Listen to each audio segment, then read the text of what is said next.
A lethal sacrifice was supposed to be his salvation. When Cora bared her throat to Boston's most dangerous predator, she expected agonizing death in exchange for her family's survival.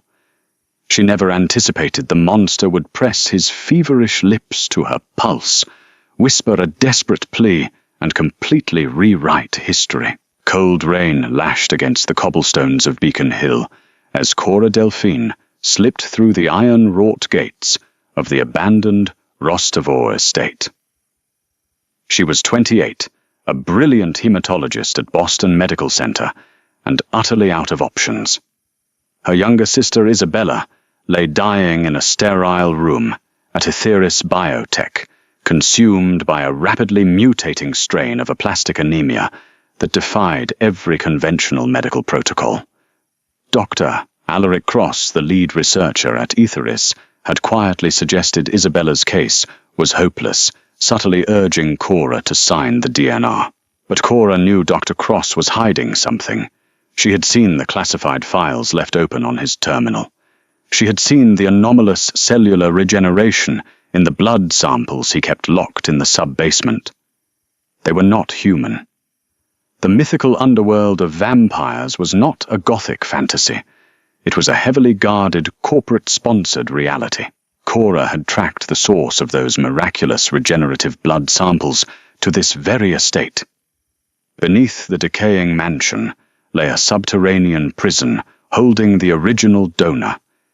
He was known in the hidden ledgers only as Subject Zero, but the encrypted underworld chatter referred to him as Lysander Cross, the deposed vampire king of the eastern seaboard. Betrayed by his own lieutenant, Victor Draconis, Lysander had been entombed and starved for 6 months, his immortal blood slowly siphoned to fuel Etheris Biotech's black market pharmaceuticals. Cora needed his venom. Pure, unadulterated, immortal venom was the only catalyst capable of rewriting her sister's failing bone marrow. And to get it, she was willing to pay the ultimate price. The heavy steel door of the bunker groaned as Cora entered the security code she had stolen from Cross's office. The air inside dropped 20 degrees, smelling intensely of ozone-rusted iron and ancient dust. Emergency bioluminescent lights flickered, casting eerie green shadows against the reinforced titanium walls. At the center of the cavernous room hung a cage made of tempered silver alloy. Inside knelt a nightmare. Lysander Cross was a portrait of lethal starvation. His clothes were shredded, clinging to a lean, heavily corded frame that had been pushed to the absolute brink of destruction. Ash-blonde hair hung in matted waves over a face that was devastatingly angular and pale as alabaster. Heavy chains bound his wrists to the floor, but it was the feral glowing violet of his eyes that made Cora's heart hammer against her ribs. He looked up, sensing her presence, before she even took a step. A low, guttural hiss reverberated through the chamber, rattling the glass of the observation deck above. "I am not here to hurt you," Cora said, her voice remarkably steady, despite the tremor in her hands. Lysander let out a harsh, rasping laugh that sounded like dry leaves scraping against stone. "You are human," he murmured, his voice a dark velvet baritone, completely at odds with his beastly appearance. "You carry the scent of clinical antiseptic cheap coffee and fear. You are either Cross's new plaything, or you are remarkably foolish." "I know who you are, Lysander," Cora countered, stepping closer to the bars. She unzipped her damp jacket, letting it fall to the floor. "And I know what Victor Draconis did to you. He took your throne, locked you in the dark, and uses your blood to fund Etheris Biotech. You are starving. You haven't fed on a living human in half a year." Lysander lunged. The chains pulled taut with a deafening metallic shriek, stopping him mere inches from the bars. His fangs were fully extended, gleaming like polished ivory. The sheer kinetic force of his movement pushed a wave of cold air over Cora, but she forced herself not to flinch. "My blood is anomalous," Cora stated, holding her ground. I am a carrier of the Art Null variant, the golden blood, but mine possesses a unique hemoglobin density. Dr. Cross's notes theorize it acts as a hyperstimulant for your kind. It can break the silver toxicity binding your cells. It can give you your strength back. Lysander's violet eyes dilated, locking onto her throat. The heavy pulse of her carotid artery beat frantically against her skin. He was breathing heavily, his chest heaving, as the predatory instinct warred with his fractured mind. And what does the human want in exchange for this miraculous meal? He rasped, his gaze dropping to her collarbone. My sister is dying, Cora said, her voice finally breaking, revealing the ocean of grief beneath her stoic facade. She needs the regenerative properties of a pure vampire's venom, not the diluted pharmaceutical trash Cross makes. The real thing. I will open this cage.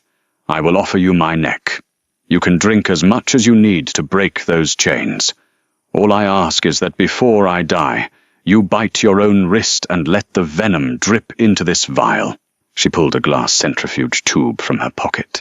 Silence descended upon the bunker, heavy and suffocating. Lysander stared at the fragile human woman standing before him. She was offering her life, a complete, agonizing sacrifice for someone else. It was an act of selfless devotion his kind had long abandoned. Open the door, Lysander commanded softly. Cora didn't hesitate. She walked to the electronic keypad, swiped the decrypted keycard, and pulled the heavy lever. The silver cage door swung open with a dreadful creak. She stepped inside. The apex predator was on his feet in an instant, towering over her. He moved with a terrifying grace, closing the distance until his chest brushed against her shoulder. Cora closed her eyes, tilting her head to the side, sweeping her dark hair over her opposite shoulder. She exposed the delicate pale skin of her neck, bearing the frantic, fluttering pulse that promised him life, power, and vengeance. She waited for the piercing agony. She waited for the cold bite of death. Instead, she felt the ghost of a touch. Lysander's cold, calloused fingers gently brushed against her jawline.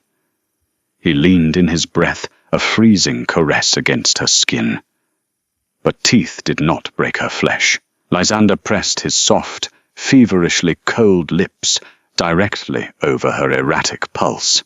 He kissed the beating artery, a gesture so tender, so deeply intimate, it sent a violent shockwave down Cora's spine. I am starving, Cora, he whispered against her skin, his voice trembling with the sheer force of his restraint. But I am not a butcher of the innocent. Cora opened her eyes, breathless and entirely disoriented. Lysander had stepped back, his chest rising and falling rapidly, as he fought the monstrous hunger tearing at his insides. He squeezed his eyes shut, his hands clenching into fists so tight his knuckles bled. What are you doing? Cora gasped, clutching her chest.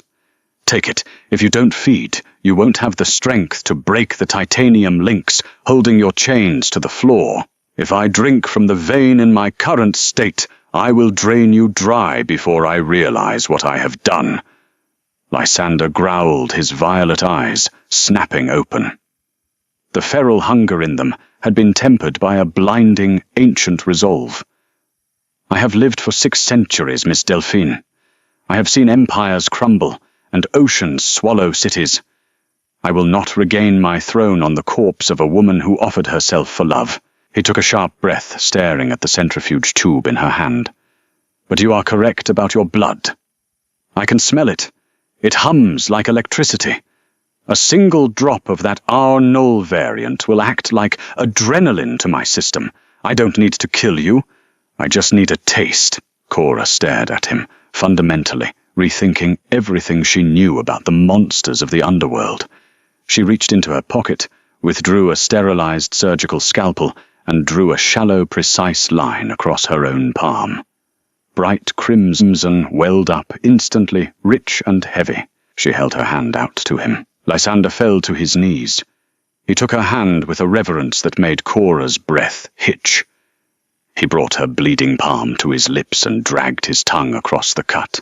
The reaction was instantaneous. The moment Cora's blood hit his system, a shockwave of kinetic energy ripped through the room. The bioluminescent lights exploded in a shower of sparks, plunging the bunker into momentary darkness before the red emergency backups kicked in. Lysander threw his head back, an inhuman roar tearing from his throat. The sickening pallor of his skin flushed with vibrant, dangerous life. The hollows of his cheeks filled, and the sheer muscular density of his frame expanded. With a sickening crack, Lysander gripped the titanium chains binding his wrists and ripped them straight out of the reinforced concrete floor.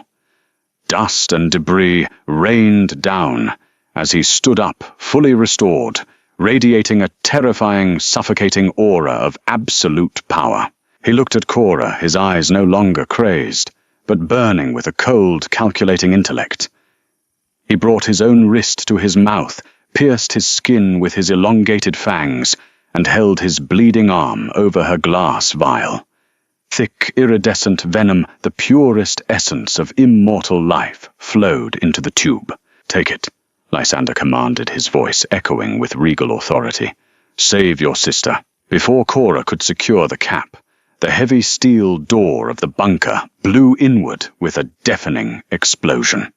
Smoke billowed into the chamber, accompanied by the chaotic shouts of heavily armed mercenaries. "Target is loose, I repeat. Subject 0 is loose." A dozen men flooded the room, armed with high-frequency UV rifles and silver nitrate rounds. At their helm stood Geneva Rostova, Victor Draconis's most ruthless enforcer. She was a striking statuesque vampire in a tailored corporate suit, holding a modified submachine gun. "Well, well," Geneva purred, her eyes darting from the broken chains to Cora. "Dr. Cross will be furious. He explicitly ordered us to keep his little hematologist alive until she mapped the genome of her golden blood. Kill the king. Bag the girl." "Run!" Lysander hissed at Cora, his body blurring as he moved. He didn't just fight. He orchestrated a massacre. Lysander hit the front line of mercenaries with the force of a freight train. He shattered a man's ribcage with a single palm strike, using the mercenary's falling body as a shield against a barrage of silver bullets. Cora dropped to the floor, crawling behind the shredded remains of the observation console, clutching the vial of venom against her chest. Geneva snarled, firing a concentrated UV beam that singed the edge of Lysander's shoulder. He didn't even flinch. He vaulted off the wall, flipping through the air, and landed directly behind Geneva. Before she could turn, he grabbed the back of her neck and slammed her face first into the titanium wall. The metal buckled under the impact. "Tell Victor," Lysander whispered into Geneva's ear as she slumped to the floor, semi-conscious, "that his king has returned." The bunker was silent, save for the groans of the incapacitated mercenaries. Lysander stood amidst the wreckage, blood dripping from his knuckles, looking entirely untouchable. He turned to Cora, holding out a hand. "We need to move," he said. "Victor will feel Geneva's defeat through their blood bond. The entire city will be locked down in 10 minutes. Cora took his hand, pulling herself up. "I have to get to Aetheris Biotech. I have to administer this to Isabella before her organs fail." "Aetheris is a fortress," Lysander replied, his grip on her hand firm and protective. "Victor uses it as his central stronghold. If you walk in there alone, you will never walk out, and your sister will become a permanent test subject for Dr. Cross." Cora's heart plummeted, panic threatening to choke her. "Then what do we do?" "We don't have time." Lysander looked down at her, his expression unreadable, yet undeniably anchored by the bravery she had shown him. "You freed me, Cora Delphine. You offered me your life. In my kingdom, a debt of blood is absolute. I will not let your sister die." He pulled her toward the hidden emergency exit at the back of the bunker. "We are going to take my city back, and we are going to start by burning Aetheris Biotech to the ground. They fled into the freezing Boston night, an impossible alliance forged in the dark, a desperate human scientist carrying the blood of kings, and a starving monster who had chosen love over slaughter. But as they disappeared into the shadows of the alleyway, neither noticed Dr. Alaric Cross stepping out from the wreckage of the bunker, dialing a secured encrypted phone. "Sir," Cross said, watching the drops of Cora's golden blood drying on the floor. She successfully activated him. "The hybrid protocol can commence. Yes, Draconis is ready for Phase 2. The game had only just begun. Headlights sliced through the torrential downpour as a stolen matte-black SUV tore down Route 2, leaving the glowing skyline of Boston in the rearview mirror. Cora gripped the passenger side handle, her knuckles white, while Lysander navigated the treacherous hydroplaning curves with the effortless preternatural reflexes of an apex predator. They were heading toward Concord, specifically to a sprawling abandoned agricultural estate that belonged to Cora's late grandfather. It was off the grid, surrounded by hundreds of acres of overgrown fields, the perfect tactical blind spot. Rain hammered the tin roof of the massive, dilapidated barn as Lysander kicked the rusted side door open, clearing the perimeter with a swift, calculated gaze. The air inside smelled of damp hay, oxidized iron, and ancient motor oil. Dominating the center of the structure sat a behemoth of agricultural history, a beautifully preserved, though currently dormant, 1958 Caterpillar D8 crawler tractor, parked alongside a row of vintage, heavy-duty farming implements. "We have exactly 20 minutes before Victor's private military contractors ping the SUV's residual GPS telemetry." Lysander stated, his voice a low, commanding rumble. He was already moving toward the massive steel sliding doors, securing the heavy iron latches. Etheris Biotech employs ex-special forces. They will move in an echelon formation, likely bringing specialized K9 units trained to track the scent of immortal blood. Cora didn't panic. Her scientific mind, trained in the high-pressure environment of emergency hematology, compartmentalized the terror. She pulled a heavily encrypted brushed steel laptop from her satchel, the drive she had physically ripped from Dr. Cross's mainframe before fleeing the hospital. She set it up on the flat steel hood of the antique tractor, booting the system. "Then we need to use this 20 minutes to destroy them where it actually hurts." Cora set her fingers flying across the keyboard. "Victor Draconis didn't just lock you in a cage to steal your throne.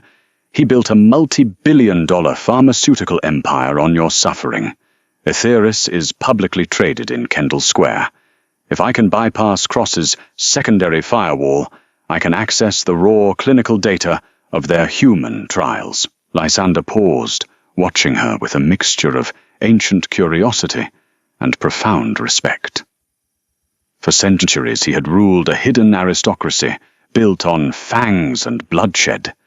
Yet here was a mortal woman armed only with a glowing screen, preparing to dismantle an empire using the merciless weapon of corporate accountability. "Cross let you escape." Cora suddenly gasped, the blue light of the screen reflecting in her widened eyes. "The files. They outline a hybrid protocol. They didn't just want my golden blood to heal you. They wanted you to ingest it to synthesize an entirely new, patentable genetic mutation within your venom. We walked right into their trap." "A trap requires the prey to remain contained," Lysander replied, his violet eyes narrowing as he stepped close to her. His immense presence a comforting anchor in the freezing barn. And Victor severely underestimated the variable of my own free will. A sudden chilling sound cut through the drone of the rain. It was a low, synchronized hum of suppressed diesel engines approaching the property line, followed instantly by the sharp, disciplined bark of a tactical working dog. "They are here," Lysander whispered. 4 vehicles, 12 heavily armed operators, and a tracker. I need 3 more minutes to compile the evidence packet and route it to the SEC, the World Health Organization, and every major news outlet on the eastern seaboard. Cora frantically typed, bypassing the final security node. Once I hit execute Etheris, stock will plummet to 0, and Cross will be facing federal indictments for biological warfare. You will have your 3 minutes, Lysander vowed. He turned his attention to the massive Caterpillar D8. With a swift, brutal pull, he ripped the heavy ignition casing clean off the dashboard, exposing the thick electrical cables. He sparked them together. The antique diesel engine roared to life, with a deafening, thunderous bellow, black smoke belching toward the rafters. "Stay behind the iron," Lysander ordered, plunging the barn into absolute darkness as he shattered the overhead bulbs with a thrown socket wrench. The barn doors exploded inward, blown off their tracks by breaching charges. Laser sights cut through the dense diesel smoke, painting the darkness with erratic red beams. "Target acquired! Push in! Push in!" A mercenary shouted over the deafening roar of the tractor. A massive German shepherd, strapped in Kevlar tactical webbing, surged forward. The dog was a magnificent, terrifying creature, bred for combat, and trained to hunt the unnatural.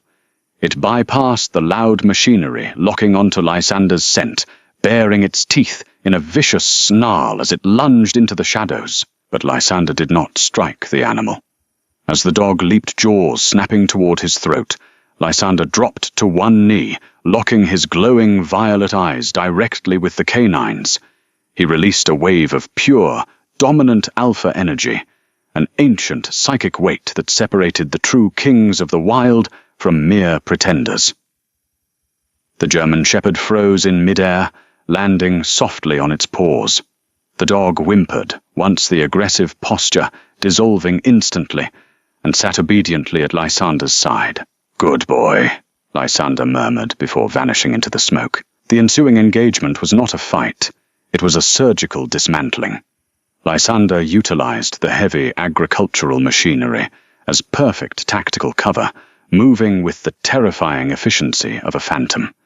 He disarmed 3 mercenaries before they could pull their triggers, crushing their rifles into useless bent metal. He used the blind spots created by the tractor's massive steel treads to isolate and incapacitate the squad leaders, striking pressure points that dropped them unconscious to the dirt floor without spilling a single drop of blood. He was keeping his promise to Cora. He was no longer a butcher. "File transmitted," Cora yelled over the idling tractor, slamming the laptop shut. "It's done. The data is out in the wild. Etheris is finished." Lysander materialized beside her, pristine and untouched, while the elite mercenary squad lay groaning in the hay. He reached out gently, touching the side of her face. "Then it is time to reclaim my crown and save your sister." Kendall Square was eerily quiet as the stolen SUV crashed violently through the reinforced glass doors of the Etheris Biotech headquarters. The alarms shrieked a chaotic symphony of flashing red strobes, but the usual swarm of corporate security was remarkably absent. Cora's data leak had already hit the global networks. The building was in full evacuation mode, as federal agents were undoubtedly already rushing toward the premises. Lysander kicked the shattered windshield out of the frame and lifted Cora effortlessly from the passenger seat. Together they strode into the sleek, ultra-modern atrium. "The sub-basement," Cora directed, clutching the vial of Lysander's venom tightly in her pocket. "That's where they keep the terminal patients. That's where Isabella is. They didn't bother with the elevators." Lysander tore the steel doors off the emergency stairwell, descending the 50 flights in a matter of seconds, carrying Cora securely in his arms. When they reached the subterranean medical bay, the pristine white corridors were lined with armed guards, but they were trembling. At the far end of the hall stood Victor Draconis. He was clad in impeccable midnight blue tailoring, his crimson eyes burning with a mixture of arrogance and burgeoning panic. Beside him stood Dr. Alaric Cross, frantically clutching a briefcase filled with encrypted hard drives. "You are a relic, Lysander." Victor sneered, though he took a cautious step backward. "You let human empathy weaken our kind. I built an empire that ensures our survival in the modern age. You built an empire on theft and cowardice." Lysander's voice echoed down the sterile hallway, vibrating with a lethal harmonic resonance that caused the fluorescent lights above to shatter in sequence. "And your empire just filed for bankruptcy." Cross's phone vibrated violently. The human doctor looked down his face, draining of all color. "Sir, our stock. The SEC just froze all trading. The human trial data has been leaked to the Department of Justice. We are ruined." Victor snarled, his fangs extending as he turned his fury upon Cross. But before the usurper could strike his own pawn, Lysander crossed the 80-foot hallway in a blur of motion. The clash between the two vampires was a terrifying display of kinetic force. Victor struck with the desperation of a cornered animal, his claws tearing through the reinforced steel walls. But Lysander fought with the cold, measured precision of a true tactician. He sidestepped a vicious swipe, caught Victor's arm, and used the usurper's own momentum to hurl him through the thick, shatterproof glass of the observation deck. While the immortals clashed, Cora sprinted past the chaos, her eyes scanning the medical bays. She found Isabella in room 4, her monitors beeping weakly, her skin translucent and fragile. Cora didn't hesitate. She drew the syringe she had prepared in the SUV, uncapped the vial of Lysander's iridescent venom, and drew the liquid into the chamber. She injected it directly into Isabella's IV line. For 3 agonizing seconds, nothing happened. Then a sudden, violent gasp tore from Isabella's lungs. The pale grey tinge of her skin vanished, replaced by a fierce, vibrant flush of rushing blood. The heart monitor, previously flatlining into a lethargic rhythm, suddenly spiked into a strong, steady, powerful beat. The regenerative properties of the venom were rewriting her failing marrow in real time. Isabella opened her eyes, blinking against the harsh lights, looking at her older sister in pure confusion. Tears streamed down Cora's face as she collapsed into the chair beside the bed, sobbing with profound relief. A heavy, definitive thud echoed from the hallway outside. Cora stepped out to see Victor Draconis pinned to the floor, Lysander's boot pressed firmly against his throat. The usurper was broken, his reign of corporate tyranny completely dismantled. The remaining security guards had wisely dropped their weapons and fled. Dr. Cross sat slumped against the wall in handcuffs, waiting for the approaching sirens of the Boston Police Department to drag him into a cell he would never leave. Lysander looked up, his violet eyes meeting Cora's. The feral monster she had met in the cage was entirely gone, replaced by a king who had finally remembered his nobility. "She is safe?" Lysander asked softly, the absolute authority in his voice softening only for her. "She is perfect." Cora smiled, her heart hammering not with fear, but with something entirely new and wildly dangerous. Lysander stepped away from the defeated traitor, closing the distance between himself and the mortal woman who had saved him. He didn't ask for permission this time. He pulled Cora into his arms, his mouth capturing hers in a kiss that tasted of rain, adrenaline, and eternal promises. She had offered him her neck, but in the end, he had stolen her heart. Thank you so much for watching to the very end. If this story kept you on the edge of your seat, please smash that like button and share it with your fellow dark romance and action fans. Your support helps create more incredible pulse-pounding narratives just like this one. Don't forget to hit subscribe and ring the notification bell so you never miss a new upload. Drop a comment below, telling me what you want to see next. See you in the next video.